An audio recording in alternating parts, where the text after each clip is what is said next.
ช่วงนี้น้ำมันก็อยากขาดเนาะแต่ว่าอาหารพี่ๆก็มีได้เมื่อนี้มีแอดสั่งเมื่อวานนี้มีกระส่วนเพิ่นเปิดทุกมื้อเลยอยู่นี่สำหรับท่านใดมาโซนโพดกระเป๋าเนาะอาหารพี่ๆนี่เลยเนาะมีแล้วก็มื้อนี้พี่ๆจะพาไปเบิ่งลูกค้าที่เพิ่นสั่งเครื่องอบผ้าเนาะเครื่องอบผ้าอุตสาหกรรมเป็นห้านซักแห้งเพิ่นจะบ่ได้ใช้ระบบยอดเหรียญสแกน QR code เพิ่นบ่ได้ใช้เนาะอันนี้เพิ่นไปเสริมเพราะเพิ่นก็เปิดห้านมาหลาย10 ปีแล้วเนาะไปพี่ๆจะพาไปเบิ่งเพราะมื้อนี้พี่ๆก็สิไปเบิ่งว่าเพิ่นต้องเกี่ยมระบบไฟแนวใดแน่อัตรากิจไฟเท่าไหร่ไปตั้งเรียนกันแบบใดไปกับพี่ๆเลย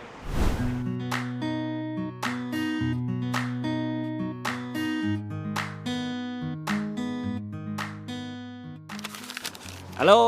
แล้วพี่ๆก็มาฮอดทางหน้าห้านซักแห้งเนาะนี่เลยห้านวิสัยพรซักแห้งอยู่บ้านห้องแก่อันนี้แม่เพิ่นเปิดห้านมา26 ปีเลยได้เนาะ20 กว่าปีละสำหรับลูกค้าท่านใดอยากมาใช้บริการนะแม่มาใช้ได้เลยเด้อเพิ่นหาก็อัปเดตเครื่องอบผ้าใหม่ๆเลยเนาะอบแห้งดีเลยได้ไปพี่ๆจะพาไปเบิ่งว่าสร้างเขาติดตั้งกันจังไดคือตัวนี้นี่แม่เพิ่นสร้างมาว่าบ่เอาเป็นระบบ QR code แล้วก็บ่เอาโลโปรแกรมเพราะแม่มีพนักงานอยู่หน้าห้านเนาะปกติลูกค้าเขาจะมาฝากซักหรือสลายเลยแม่นเพิ่นจะฝากซักเนาะหรือว่ามานั่งรอท่าเอาก็ได้คือกันได้ซักรีดอบครบจบอยู่นี่เลยเนาะไปเบิ่งว่าเครื่องอบผ้าตัวใหม่ที่เขากำลังติดตั้งอยู่แล้วสถานที่ที่เขาจะตั้งแมนต้องเกี่ยมแบบใดแน่อย่างสิเดี๋ยวพี่จะบอกแนะนำเลยคือหลายๆฮานกระถามพี่ๆมาเลยว่าถ้าบอกเอาเป็นระบบโปรแกรมที่เขาใช้งานเด้เขาอยากเฝ้าเองเด้ได้คือกันเนาะอันนี้พอมันออกแบบมาให้ใช้งานแบบสะดวกสบายที่สุดกันเลยละตัวนี้เป็นเครื่องอบผ้าของแบรนด์ LG เนาะตัวนี้ตัวอบใหญ่กันเลยนี่ลูกค้าหลายท่านก็สิเคยเห็นละคือเครื่องเราจะต้องเกี่ยมเลยนี่เมนไฟเนาะ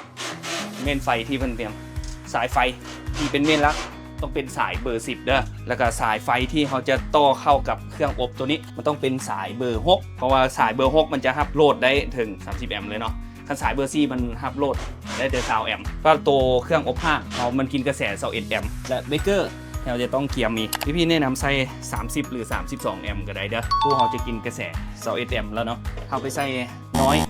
เบเกอร์มันก็ลั่นตลอดเนาะแล้วใส่ใหญ่หลายอย่างที่ใหญ่หลายมันก็กระแสไฟฮ้อนบตัดจากเครื่องและที่สำคัญคือระบบกาวสายดินก็ต้องมีเนาะเราจะต้องได้ต่อสายกาวลงตืมสำหรับท่านใดอยากติดตั้งเครื่องอบผ้าซักผ้าอย่างที่บอกว่าจะต้องเกี่ยมพื้นที่แบบใดสามารถมาปรึกษาพี่ๆได้เลยเพราะว่าสามารถเอายองกันจังซี่ก็ได้เส้นเดียวกันเนาะหรือว่าจะเอามาตั้งแนวนอนตามพื้นเนาะเป็นแถวจังซี่เลยก็ได้นี่ก็คือตัวอย่างหลักดินยาวเลยเด้เนาะมาตรฐานเลยและฝากอีกเท่านึงสำหรับเครื่องอบผ้าซักผ้าอุตสาหกรรมพี่มีเครื่องพร้อมส่งเลยเด้อสำหรับลูกค้าท่านไหนอยากมาเบิ่งหน้าห้านมาได้เลยตัวจริงเนาะมื่อนี้พี่มาลงเบิ่งสถานที่ตัวจริงก็คือบ้านห้องแกอยู่นครหลวงเวียงจันทร์นี่เนาะแล้วก็ฝากห้านแม่อีกวันหนึ่งสำหรับท่านใดต้องการซักแห้งซักรีดอบผ้าเนาะมาแวะได้เลยห้านเพิ่นอยู่กงกันข้ามอเมซอนห้องแกนี่เนาะห้านเพิ่นเปิด20 ปีกว่าปีแล้วเนาะมืออาชีพแท้ๆเลยแหละเนาะอันนี้ลูกค้าตั้งแข็งแม่มันก็ว่าโอ้เขาฝากโยนฝากอย่างมาได้เครื่องใหม่เครื่องอันนี้โอ้หลาย